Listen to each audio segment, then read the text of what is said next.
ఈ సందర్భంగా ఈ రాష్ట్ర గవర్నమెంట్కి మేము నిరుద్యోగుల పక్షాన ఒకటే నివేదించదలుచుకున్నాం. ఇక్కడ ఈ విషయం జరిగిన విషయం ఏంటంటే డిసెంబర్ 3వ తారీఖు నాడు మన గౌరవ ముఖ్యమంత్రి గారు ఏం చెప్పారు, లాల్ బహదూర్ స్టూడియోలో మేము 30 లక్షల ఉద్యోగాలు కల్పిస్తాం, ప్రతి ఇక్కడ ఉన్న నోటిఫికేషన్తో ప్రతి ఇంకొక నోటిఫికేషన్ యాడ్ చేస్తాం, మేము పోలీస్ డిపార్ట్మెంట్ నోటిఫికేషన్ కూడా ఇస్తాం, ప్రతి సంవత్సరం మేము జాబ్ క్యాలెండర్ రిలీజ్ చేస్తాం, ఇంతకుముందు ఉన్న పోస్టులను కూడా కాకుండా గ్రూప్ 2 పోస్టులు కూడా మేము పెంచుతాం, అలాగే గ్రూప్ 1 పోస్టులు కూడా మేము ఇంక్రీజ్ చేస్తామని చెప్పి అడ్డగోలైన హామీలు ఇచ్చి ఇప్పుడు గవర్నమెంట్లోకి వచ్చిన రేవంత్ రెడ్డి గారు వచ్చినాక ఇప్పుడు ఏడు నెలల కాలం జరుగుతుంది, ఒక్క నోటిఫికేషన్ కూడా రిలీజ్ చేయకుండా, అలాగే గ్రూప్ 4 నోటిఫికేషన్ రిలీజ్ చేయకుండా, జాబ్ క్యాలెండర్ ఏమాత్రం రిలీజ్ చేయకుండా ఇప్పుడు ఇదే పోస్టులు 560 పోస్టులను, అదే గ్రూప్ 1 పోస్టులను, అదే గ్రూప్ 2 పోస్టులు ఇప్పటికీ అదే చేస్తున్నారు.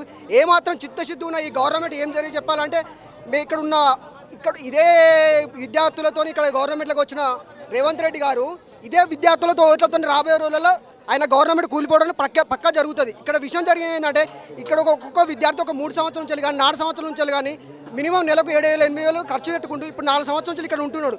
అంటే ఒక విద్యార్థి చొప్పున మినిమం 4 లక్షల రూపాయలు ఖర్చు అవుతున్నాయి. ఇవన్నీ ఎవరు భరించాలి? ఒక్కొక్క విద్యార్థి, పేద విద్యార్థి ఇంటికా నుంచి వచ్చి ఇక్కడ క్యాటరింగ్ వర్క్స్ వెళ్ళకుండా, బయట వర్క్స్ వెళ్ళకుండా పనులు చేసుకుంటున్నాడు. అలా ఒక్కొక్క విద్యార్థి ఇదే చిత్తశుద్ధి గవర్నమెంట్ ఉన్నట్లయితే ప్రతి ఒక్క హాస్టల్ లీజుకి తీసుకొని, ప్రతి ఒక్క విద్యార్థిని లీజుకి తీసుకొని అతనికి అయ్యే ఖర్చులన్నీ చూసుకోవాలి. ఇప్పుడు ఇదే గ్రూప్ 2 పోస్టులు ఒక 2,000 వరకు పెంచాలి, గ్రూప్ 2 పోస్టులు 3,000 వరకు పెంచాలి.